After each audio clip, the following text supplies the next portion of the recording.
নমস্কার বন্ধুরা, মহাপ্রসাদ চ্যানেলে আপনাদের সবাইকে স্বাগত।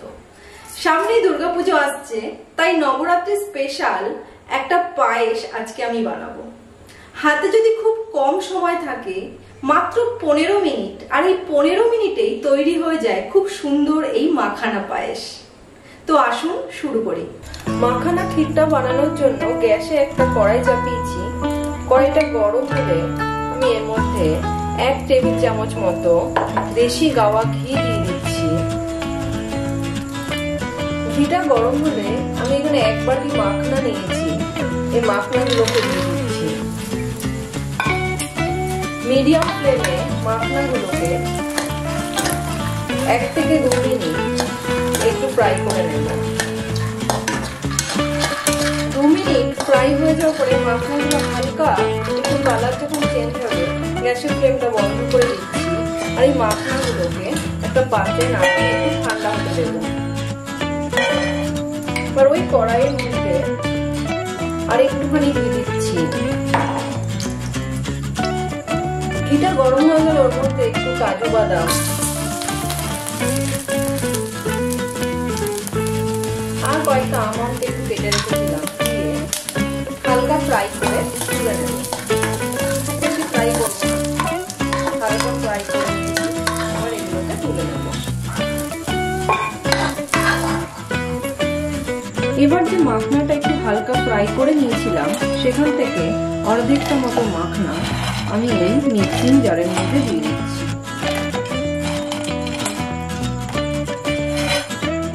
আর এর মধ্যে আমি প্রায় 10-12টা মতো কাজু বাদাম দিয়ে দিলাম। আর 1 চিমটে মতো কেশর দিচ্ছি। এটাকে মিক্সিতে একটা পাউডার বানিয়ে নেব। এবার কড়াইতে ড্রাই ফ্রুট গুলো ভেজে নেওয়ার পর যতটুকু ঘি পড়েছিল ওর মধ্যে আমি প্রায় 600 ml মতো দুধ দিয়ে দিচ্ছি। এই দুধটা আমার আগে থেকে একবার ফুটিয়ে নেওয়া ছিল, এখন দিয়ে দিলাম। এই পায়েসটা রান্না করতে খুব কম টাইম লাগে, প্রায় 15 মিনিটের মধ্যে পায়েসটা চটজলদি তৈরি হয়ে যায়। যে কোনো পুজো, একাদশী বা ব্রত যাই হোক না কেন, খুব চটজলদি যদি কোনো পায়েস আপনারা বানাতে চান, তাহলে এই মাখানা ক্ষীরটা বানিয়ে নিতে পারেন। দুধটা খুব ভালো করে ফুটে উঠলে এর মধ্যে আমি যে মাখনাগুলো ছিল, বাকি মাখনাগুলো সেগুলো দিয়ে দিচ্ছি। ফুটে উঠলে সঙ্গে সঙ্গে মাখনাগুলো দেবো, কারণ মাখনাগুলো সেদ্ধ হতে একটু সময় লাগে। এবার মিডিয়াম ফ্লেমে মাখনাগুলোকে প্রায় 3-4 মিনিট এইভাবে রান্না করব। 2-3 মিনিট মাখনাগুলোকে এইভাবে রান্না করে নেওয়ার পর যে মিক্সিতে যে আমি পাউডারটা করেছিলাম, সেই পাউডারটা এর মধ্যে দিয়ে দিচ্ছি।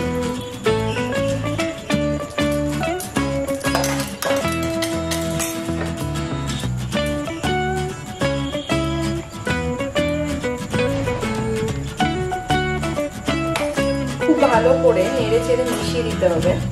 দেখুন পাউডারটা দেওয়ার ফলে কি সুন্দর একটু গাঢ় গাঢ় হয়ে গেছে। আর যেহেতু কেশর ছিল, তাই কালারটাও একটু হালকা হলদেটে রং চলে এসেছে।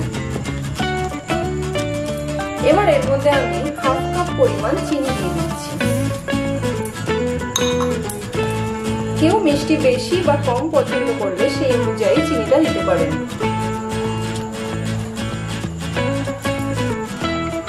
এবার চিনিটা গলা পর্যন্ত আরো প্রায় মিনিট 2 মিডিয়াম থেকে একটু লো ফ্লেমে এটাকে রান্না করে নিতে হবে।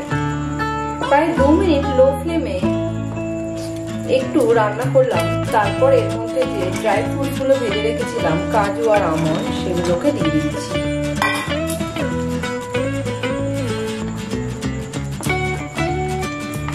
এটা প্রায় রেডি হয়ে এসছে। জাস্ট ড্রাই ফ্রুটসটা দেওয়ার পর আর 1 মিনিট মতো এই পায়েসটাকে কুক করতে হবে, তাহলেই রেডি আমাদের নবরাত্রি স্পেশাল মাখানা পায়েস। দেখতেই পাচ্ছেন কতটা ইজি এই মাখানা ক্ষীরটা রান্না করা। দেখতে যেমন সুন্দর, খেতেও কিন্তু ততটাই সুন্দর। একবার প্লিজ বাড়িতে ট্রাই করবেন, আর আমাকে কমেন্ট করে অবশ্যই জানাবেন আপনাদের কেমন লাগে। ভালো লাগলে রেসিপিটি বন্ধুদের সঙ্গে শেয়ার করতে কিন্তু একদম ভুলবেন না। প্রায় 1 মিনিট মতো ড্রাই ফ্রুটস দেওয়ার পরে রান্না করা হয়ে গেছে। এবার আমি গ্যাসের ফ্লেমটাকে বন্ধ করে দেবো। এই মাখানা ঘিটাকে একটা পাত্রে নামিয়ে নেব। দেখুন কি সুন্দর হয়েছে। গরম অবস্থাতেই আমি এটাকে দেখাচ্ছি, এটা ঠান্ডা হলে আরো একটু গাঢ় হয়ে যাবে। এবার একটা পাত্রে আমি এটাকে তুলে নিচ্ছি। মাখানা পায়েসটা আমার এখন একদম পুরোপুরি রেডি হয়ে গেছে, একটু ঠান্ডাও হয়ে গেছে। এবার ওপর থেকে আমি একটু কিশমিশ দিচ্ছি,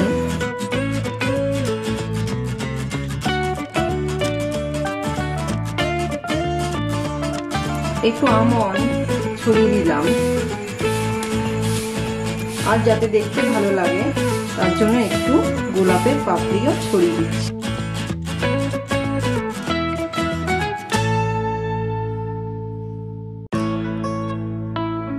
দেখুন কতটা সুন্দর লাগছে দেখতে। আজকের রেসিপি আপনাদের ভালো লাগলে চ্যানেলটিকে সাবস্ক্রাইব করার জন্য অনুরোধ রইল, আর পাশে থাকা বেল আইকনটিকে অবশ্যই প্রেস করে রাখবেন, তাহলে আমি নতুন কোনো রান্না দিলে তার নোটিফিকেশন সঙ্গে সঙ্গে আপনাদের কাছে পৌঁছে যাবে। আজকের মতো তাহলে এই পর্যন্তই। আবার চলে আসবো পরের পর্বে অন্য কোনো রেসিপি। ততক্ষণ সবাই ভালো থাকবেন আর সুস্থ থাকবেন। হরে কৃষ্ণ।